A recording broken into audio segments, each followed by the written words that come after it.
I appreciate Chris and Tammy inviting me. This is a topic that they really felt like families in Carroll County could use, and it's understanding the Maryland IEP and IFSP, the process. Hopefully, Tammy knows she can call on me if we want to deeper dive into the actual documents. Today, I'm just going to talk about the process. I'm going to first share information about the Parents Place of Maryland for some of you who might not have heard about it. Just provide basic resources on what is an IFSP, what is an IEP, and how it's used and how families can start the process. Again, thank you for holding your questions to the end. I promise we will have time, or either putting them in the chat in case, so you don't want to forget it. I am Marlo Lemon. I'm Co-Deputy Director of Training and Strategic Partnerships here at the Parents Place of Maryland. We are a free service to parents and families across the state of Maryland. So many times we get parents and families when they can be extremely frustrated. And what I appreciate about what Carroll County is doing is getting them definitely early, giving information and providing the supports. Our mission at the Parents Place of Maryland is to empower parents and families. We are not advocates. We are federally funded, so we are written into the federal government. We are Maryland Parent Training and Health Information Center, and there is one in every state. Our mission is to provide parents, to empower parents as advocates to improve the education, health outcomes for all children and individuals with disabilities, special health care needs, and those impacted by behavior health challenges. As of July 1, I was sharing with Tammy that we have expanded our services because we really want to wrap our arms around families to include mental health, substance use, problem gambling, and I said behavior health, so that now, you have a child with mental health issues that might also have a individualized education program. Come to us. I say we're like one-stop shopping, but our overall mission is to empower families. The top question we get is, do you all attend meetings with us? There are over 100,000 students in Maryland with IEPs. We have, in 2024, we have had over 11,000 one-on-one support. We are a small but mighty group, so we cannot attend IEP meetings. However, calling us, you are able to, or reaching out to us, we will be able to walk you through the process. We have been around for over 30 years. Our board all have children with disabilities and special health care needs, or loved ones that's really close to them, nieces, nephews that have disabilities, special health care needs. And what makes us extremely unique is the fact that all staff have that lived experience. So everyone that we hire have children with disabilities or behavior health challenges and needs, because we want parents to feel like, we might not understand everything that you're going through. Everyone has their own unique individual situation. However, we do understand the special education process and some things you all might be experiencing. What do? We provide one-on-one assistance to families. So let's say you have an IEP or an IFSP meeting coming up, and you're like, I just don't understand some of the things, and I want to talk to someone. We are not connected to any one school system. We provide evidence-based strategies, and we work from Ocean City, Worcester County, out to Garrett County, almost at West Virginia. So let's say you have an IEP meeting coming up in the next month. Now don't say, well, Marlo said you can help me, and your IEP meeting is in 2 days. But if you have, a month out, you have an IEP meeting, you can give us a call, send in the documentation. We have family partners that can go through it with you.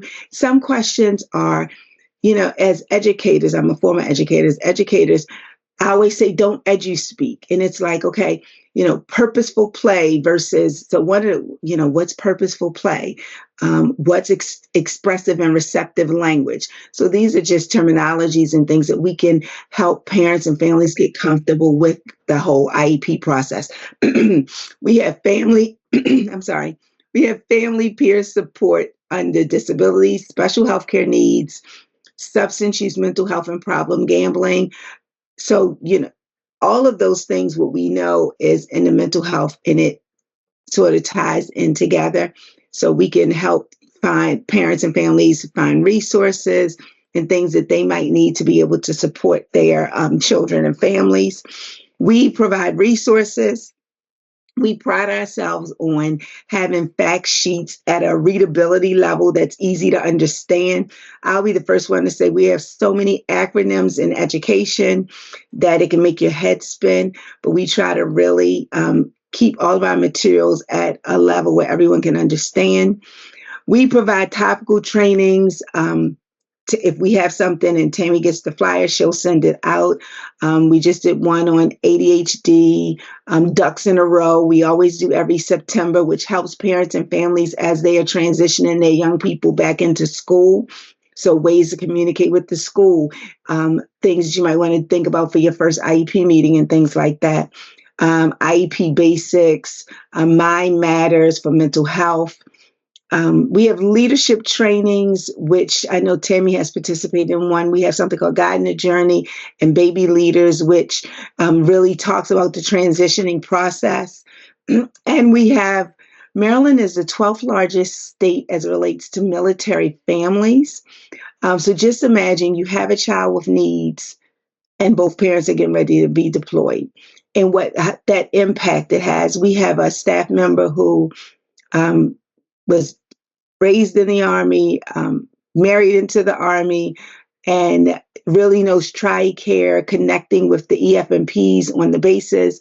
So we just feel like the families in Maryland, that's just a little nuance that they need additional assistance with. So we wanted to be able to provide it. We help families understand diagnosis,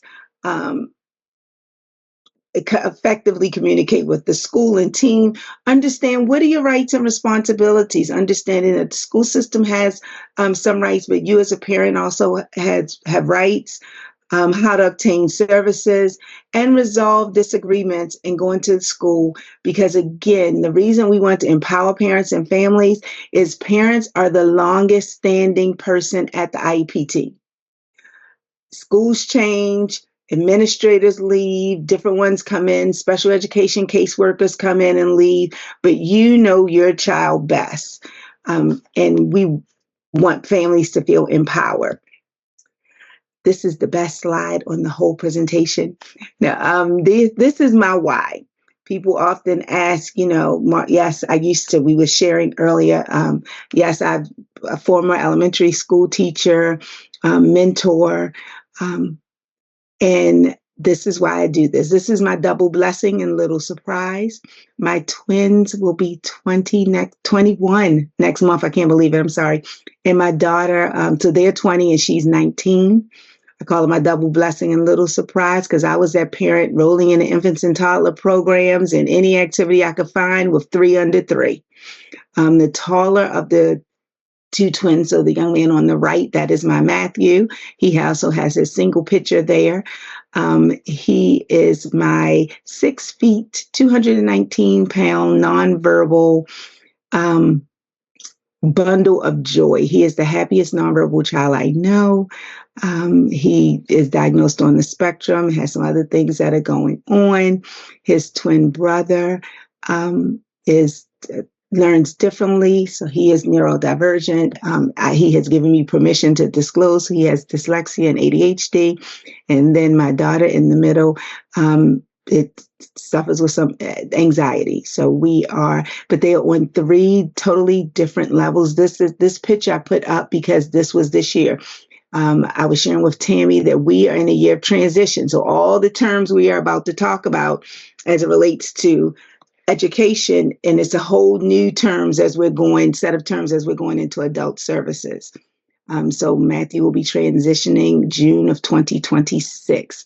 So I have one that's still in school. His twin brother is making his way in college, and so is my daughter. But they started in infants and toddler services when they were 17 months old, and it's been a journey ever since. So that's my why. Today we're here to talk about the IFSP and IEP referral process. Acronyms. The link, you all will get a copy of the presentation, and the link on the bottom, when you click on it, it takes you to our page. We have a fact sheet. I think it's the ABC's soup of acronyms, but these are just some basic ones that I wanted you to know. Because again, a lot of times I try to back up and make sure I'm not speaking in acronyms. Everyone is, and I do that because I think about my husband who is not in education, and we would go into our IEP team meetings, and it was like they were speaking a foreign language. I understood it, but I had to say, please don't speak, because I'm in education, but my husband is not. But these are just some terms you might hear me say today. And if you have any questions about them, let me know. I noticed from the chat we have infants and toddlers, like 3-year-olds, and looks like you were going through transition, elementary to 6th grader. But single point of entry, when you have referral and you call in, they call it single point of entry. MSDE, our governing body, Maryland State Department of Education. And we're going to start off by talking with IDEA, which is the Individuals with Disability Education Act. Why is all of this important? IDEA ensures that all children have FAPE. It's 2 words on this slide that I'm going to emphasize. FAPE. Free and appropriate public education. So regardless of your child's needs, health needs, special education needs, different abilities, they have the right to a free and appropriate public education. The other word I'm going to point out is unique, that meets their unique needs. I have 3 different children with 3 different needs, and their documents should not look the same. Their plan, their program should be totally different, because Joshua's needs as a young person with dyslexia is very much different than Matthew, who is on the spectrum.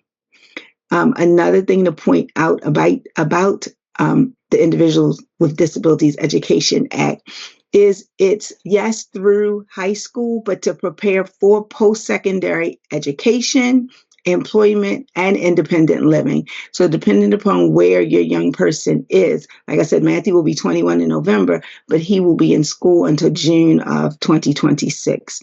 And what we're working on now is that post-secondary, what is he going to do?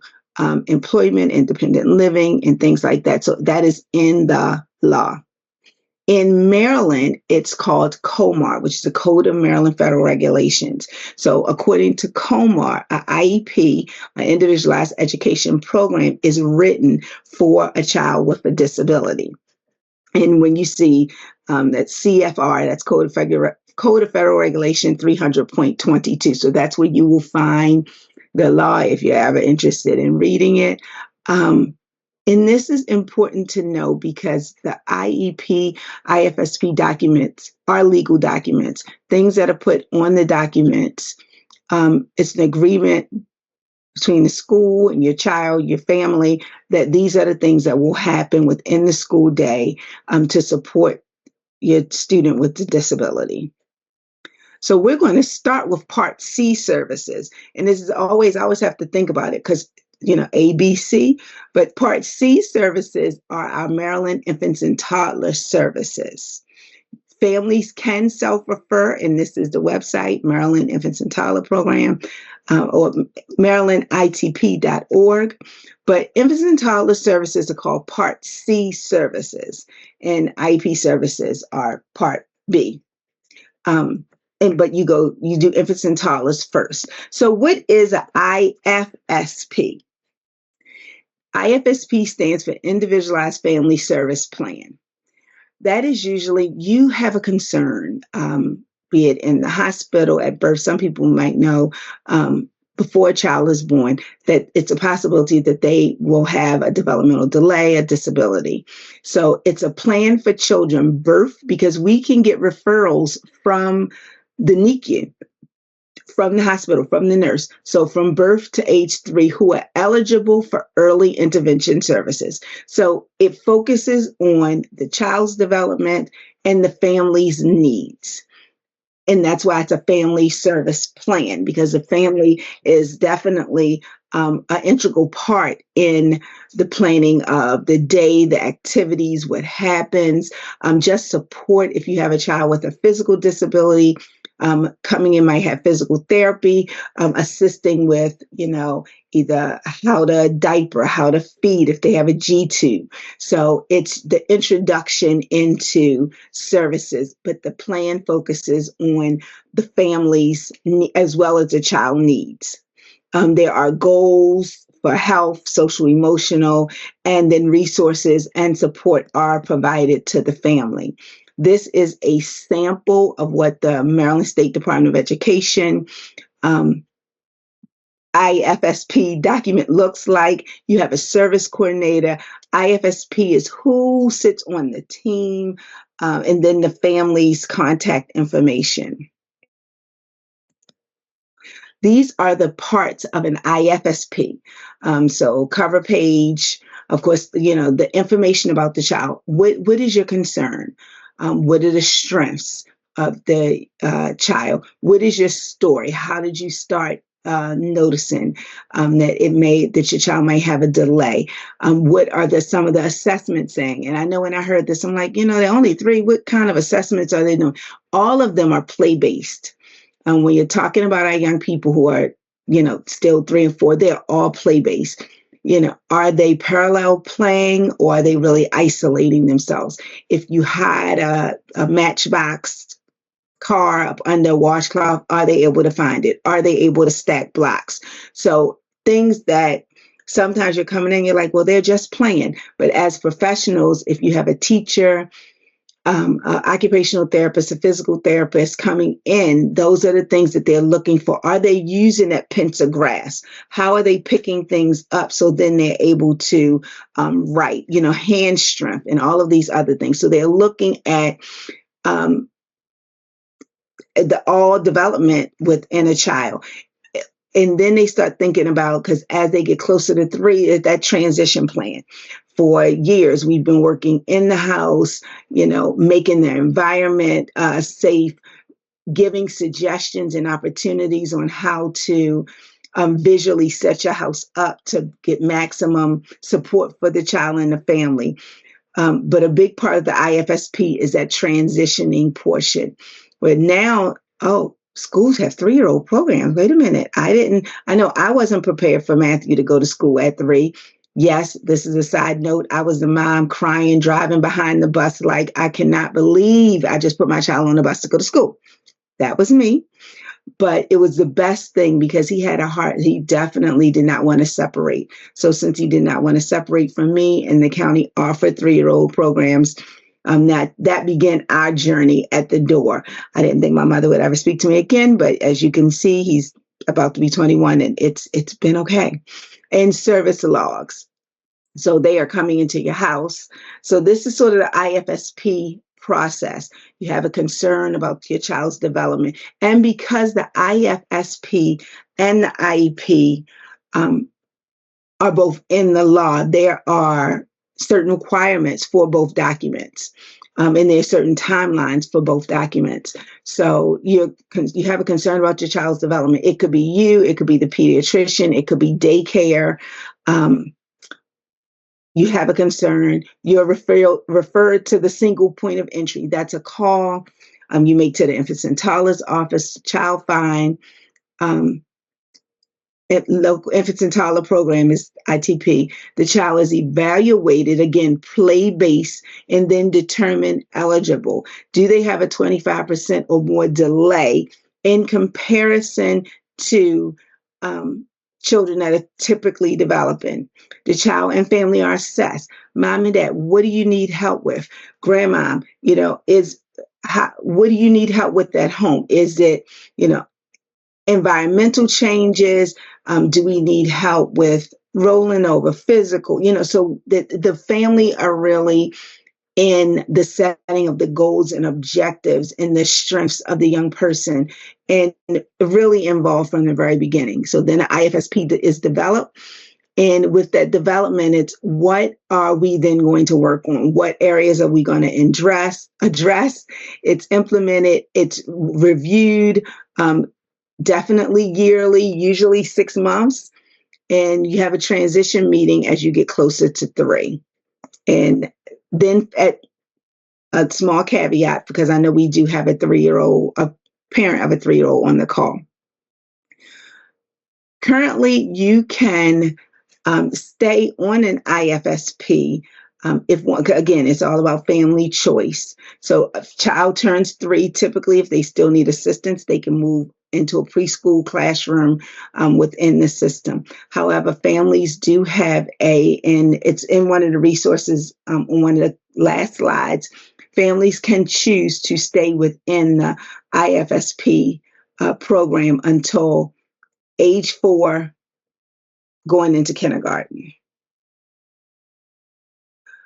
So in Maryland, with the IFSP process, you have a referral. And again, the family or service provider can refer a child to early intervention. The team determines eligibility. Does the child exhibit a 25% or more delay in cognition, social, physical, speech? I think I have a meeting is then created to develop the IFSP. Service delivery. A conversation is had.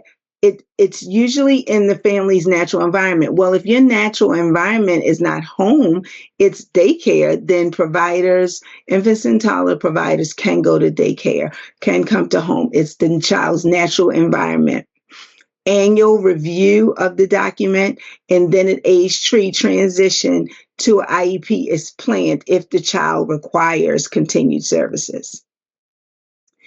In Maryland, again, a child is eligible for EI, which is early intervention, through one of 3 ways. There's at least a 25% or more delay, atypical development for behavior in more than 5 of the developmental delay areas, or a diagnosis of physical or mental condition that's a high probability of resulting in a developmental delay. So usually our preemies, that's when I said the nurses sometimes might call from the NICU.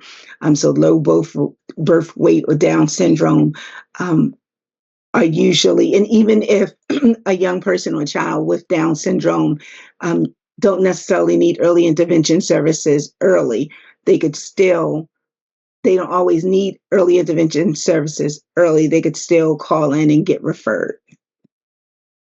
So these are the 5 areas that the IFSP is looking at. Cognition, so the child or young person might have a teacher. Communication might have a speech and language pathologist. Social, emotional, sometimes you have behavior specialists come in. Sometimes you have an occupational therapists who deal with social, emotional, and sometimes a teacher. Usually they're all working together because it is a plan, and the team can come together and discuss it. Adaptive and physical, you can have your physical therapist coming in. And on our team, we also had a nurse. And all of these professionals are school system and employees, typically through infants and toddlers.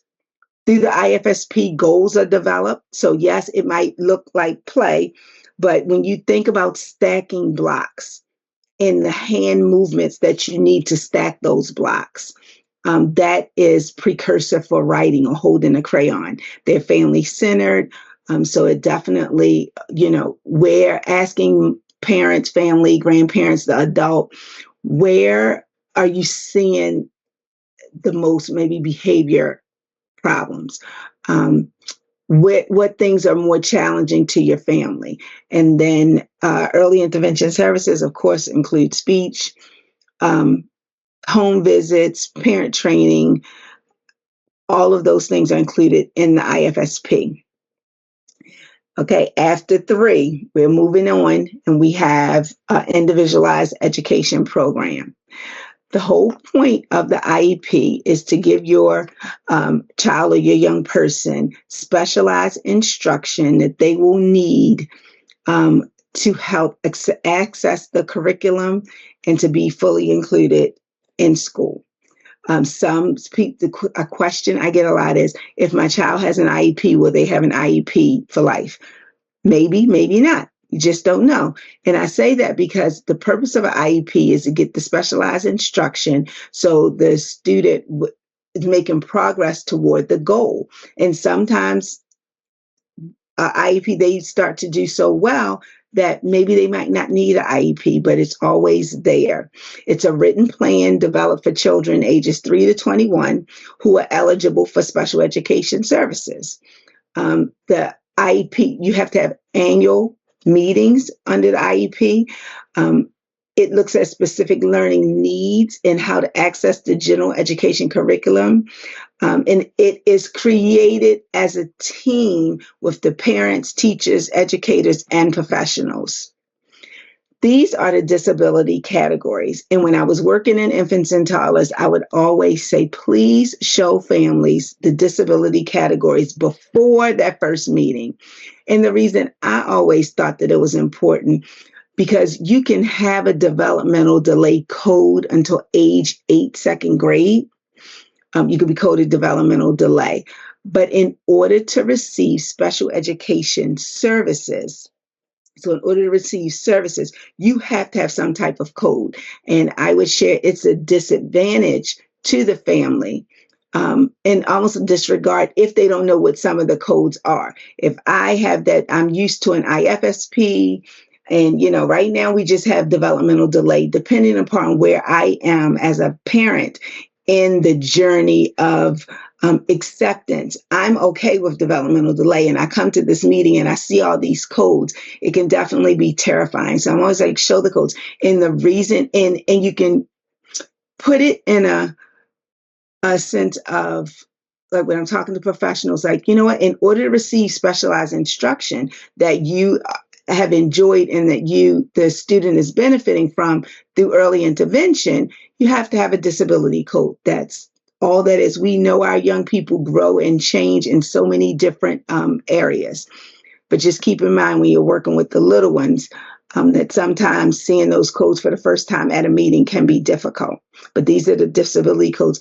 Someone said, oh, I don't see dyslexia on here. That's under specific learning disability. Dyslexia, dysgraphia, things like that. So this is a visual of how the referral process works and the timeline for it. So assessments are typically done in between the referral and eligibility. So a child is referred for an evaluation to determine if they're eligible for education services.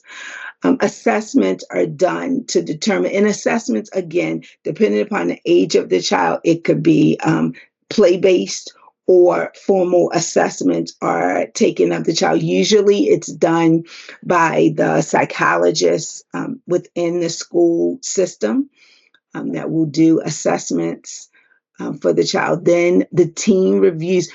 Let me back up. Before assessments can be done, parents have to agree in writing. So they said you have an IEP meeting that giving the school system permission to assess your child. Then you come back together, because some parents say, how come there's so many meetings? The school system cannot even move the paperwork from infants and toddlers, so from Part C to Part B, without your permission. I heard a mom say that her child was in private school, and that's fine. And if let's say the child needed early intervention services, parents don't necessarily have to disclose that information to either private or public setting because that's early intervention. Anytime anything is done to your child, you have to sign off. So you have a concern, school has a concern, you're like, okay, let's come together, let's assess them.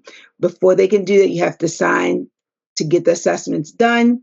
Then assessments are finished. You have to come back in and have another meeting to listen to the results of the assessments to see whether or not they're determined eligible. IEP is then developed, and it should be specialized instruction that meets the unique needs of your child, your young person or your child's goals and objectives. And then implementation occurs. I know that the first quarter is getting ready to end for Carroll County, and then progress reports come out. So not only will you get progress reports for what's going on in the classroom, but then whatever the goal and objective is it being met? Is it in progress? Is it needs development? So based on the goals and objectives in the IEP, you should also get a report on how your child is doing as it relates to the goals and objectives that you as a team and as an active member of the team help to create. It's reviewed annually, and then you can get reassessments every 3 years. Now, a word about this, and I talk about this in my IEP basics training. You as a parent can call for a meeting at any time. Now, when you do everything in writing. If it's not in writing, we have an inside saying at PPMD, if it's not in writing, it didn't happen. So you can call for a IEP meeting at any time in writing, reach out to the school, let them know, your concerns and why you would like to have the meeting. Sometimes some things can be handled just by talking to a teacher. A family called the office one day and mom was like, I have a running list. Well, why do you have a running list? She's like, I'm waiting for the IEP meeting. Now, mind you, this was in November. Her IEP meeting wasn't until March. So, you're going to blow it. No, call for an IEP meeting and see, let them know the areas of concern you want to address. It is okay by law, you have to have a meeting every year. But if you need to have additional meetings, that is okay. And then we say reevaluation every 3 years, because the whole point of specialized instruction is to see improvement. We want to see that our child is making improvement on the goals and objectives that we've written in the document. If not, then maybe we need new goals and objectives to meet the child's needs. These are the required components of the IEP. So it starts with the PLAF, present levels of academic functional performance, where we need a baseline. Where is the child starting? And then we'll know, are they making progress? It has goals, it has objectives, it has supplementary aid and services, if your child needs weighted vest, an assisted technology device, modified chair, large print, any accommodation that your child or your young person might need is in the IEP. If they need transportation, and while on transportation, if they need a safety harness, if they need a dedicated one-to-one additional adult, I'm not sure the terminology in Carroll County, and the why, the service delivery, will they be fully included in the program? Is it a pullout of any kind? And then what transition looks like. So all of those things, and that's why someone, when they moved to Maryland, said, I have a 3-year-old. Why does it talk about high school assessments? What the Maryland State Department of Education did was all IEP documents look the same and ask for the same things. So that way, if it's a transient area, so if you decide to move from Baltimore County to Carroll County, then Carroll County to Frederick County for whatever reason, the document could look the same, but the services, of course, are different. IEP specific, are they SMART goals? Are they specific? Are they measurable? What does it look like in the classroom? What type of services and supports will the young person need or the child needs? If they need speech therapy. So another question we get, how come there's so many people at the table when I walk in? First, let me back up and say, you as parent are the experts on your child. And it is very difficult sometimes when we walk into spaces and everyone has initials behind their name. You have MOM, DAD, whatever your specific or the team specific initials are, you are the expert on your child. And I always say, if your child has speech services, then a speech therapist needs to be present at the table. If your child has OT and PT, and the reason for that is if you have a question about expressive and receptive language, a speech therapist is there to answer your specific questions. A general educator is there because it's all about accessing the general education curriculum. So that's why it's always a lot of people around the table. So whatever your child is receiving services for, whatever they have a goal and objective for, that person or that person will be at the table. Placement, which is always interesting. Special education is a service. It is not a place.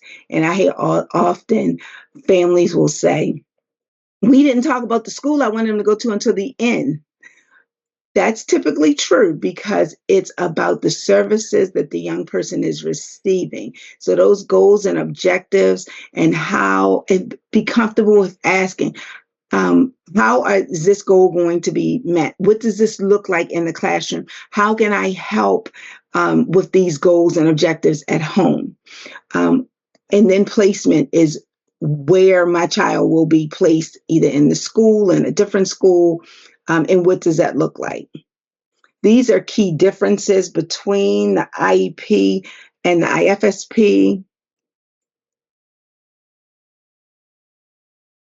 Notice plan is developed, including the parents are included in the IFSP and the IEP development. So when we're transitioning from the IFSP to an IEP, as a child approaches 3, a transition meeting is determined to see if they are eligible for special education services. Remember, all children, sometimes early intervention really does work for our young people. And if it's a speech delay, like they might not then become eligible for special education services. Sometimes they could continue to receive IEP services. The IFSP team helps the family plan for transition. So that case manager that been coming to the house, it helps them prepare as we're transitioning onto an IEP. So who is involved in the team? Again, you have your parents, your special educator to talk about the curriculum that they're currently receiving, a general educator to discuss the general curriculum, school psychologists, related service providers are your speech, occupational therapists, speech therapists, occupational therapists, physical therapists, sometimes the nurse. It could be adaptive, like I said, adaptive PE, if you have a behavior specialist. So those are related services. And any other professionals as it relates to your child's need. If you have, if your child needs like a feeding tube, so it might be the nurse or the nurse at the central office level. And advocates are optional. I always say you are your child's biggest champion and biggest voice. A lot of times advocates are very expensive, but if you choose to have one, make sure you notify the school. It shouldn't be a surprise. A lot of times with really thoughtful communication, and I'll be the one that when my boys were first diagnosed, I didn't, even as a teacher, this was a whole different world to me. I was a general education teacher, not a special educator initially. So it was a whole new world. And I was like, oh, we need an advocate.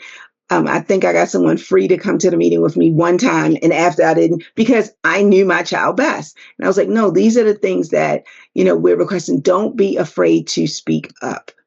And I think I have some advocacy slides coming up.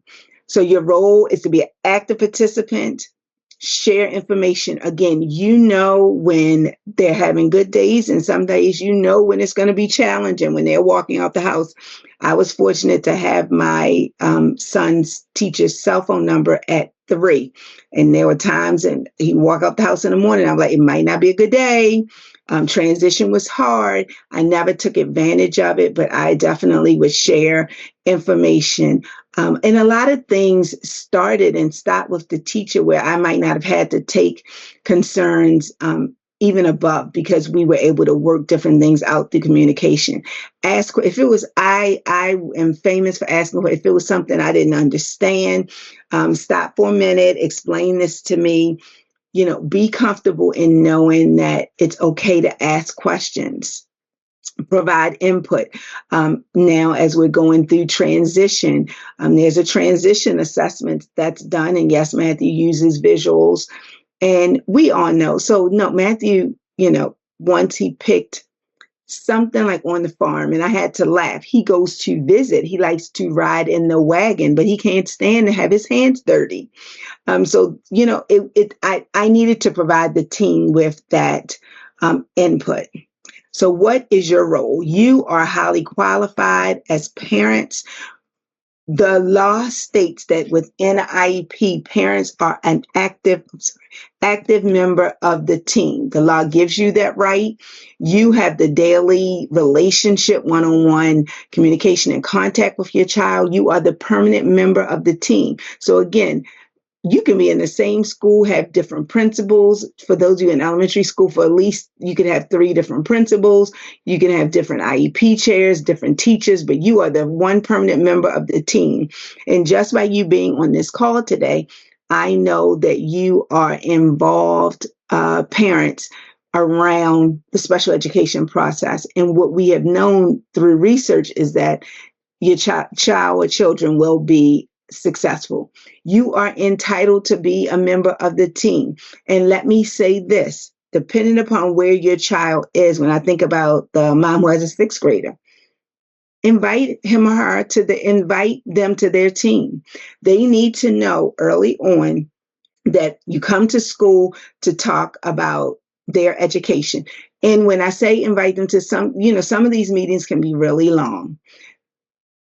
They don't have to stay for the whole thing. I like going to Miss Smith's class because she allows me to use fidgets. This is the way that I like to learn. Thank you. They come in, they get used to speaking up and advocating for themselves. The more and more I'm getting into adult services, it's all about allowing them to be as independent as possible and to be able to speak up for themselves. So that's just a push. We have a fact sheet about the role a young person can play in attending their meetings, and they can attend as early as you like, age 7.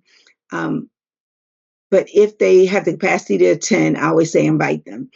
If you cannot attend the meeting, because I know we get the letters and it's on a certain day, a certain time, and you feel really bad, but it's a very, very important meeting at work that you have to attend. We don't want to lose our jobs.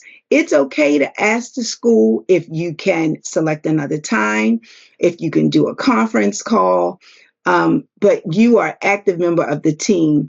And I've also heard, the psychologist is only here on Tuesdays.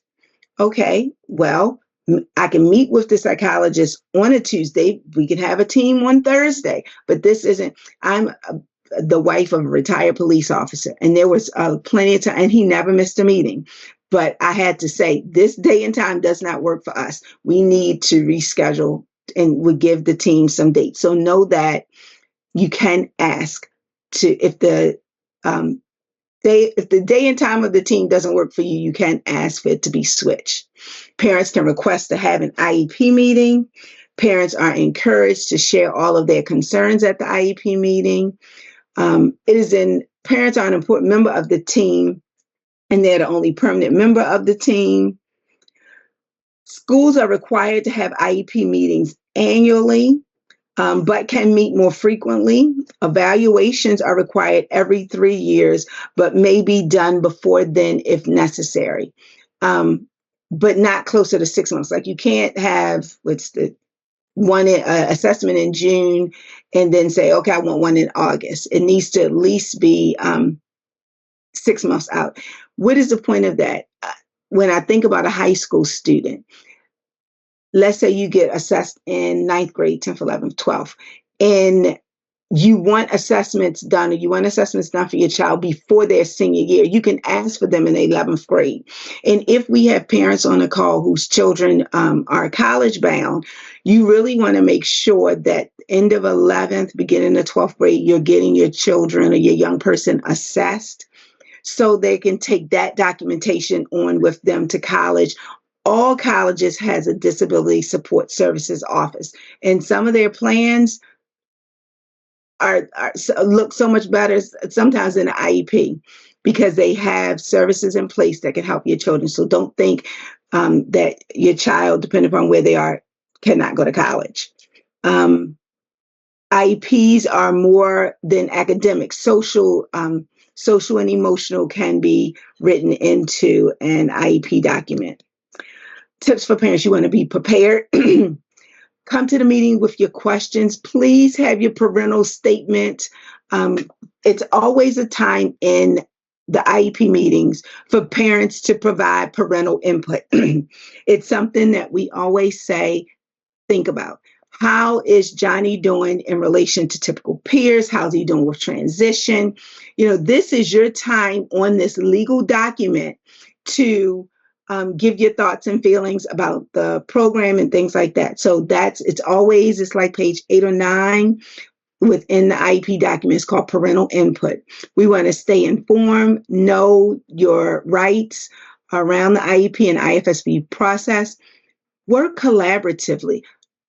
Another helpful hint: I always start the IEP teams off with a picture of Matthew. Hi, how are you? Look at Matthew's pictures for this year. This is who we're talking about. If you have a list of things you want to discuss, your top 3 might be things that you're not going to bend on. You want to leave that meeting making sure you understand.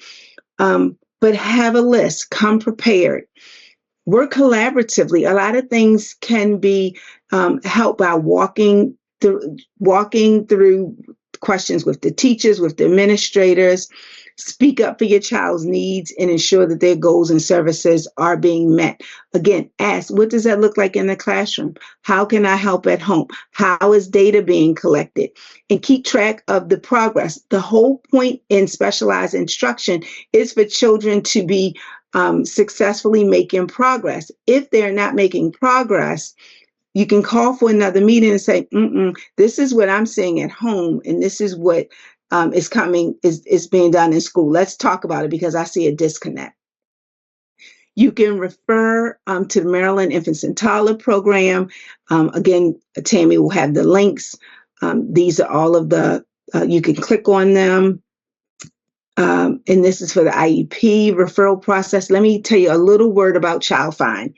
Let's say you're just starting to recognize that your child is having difficulties and is already or challenges and they're already over 3.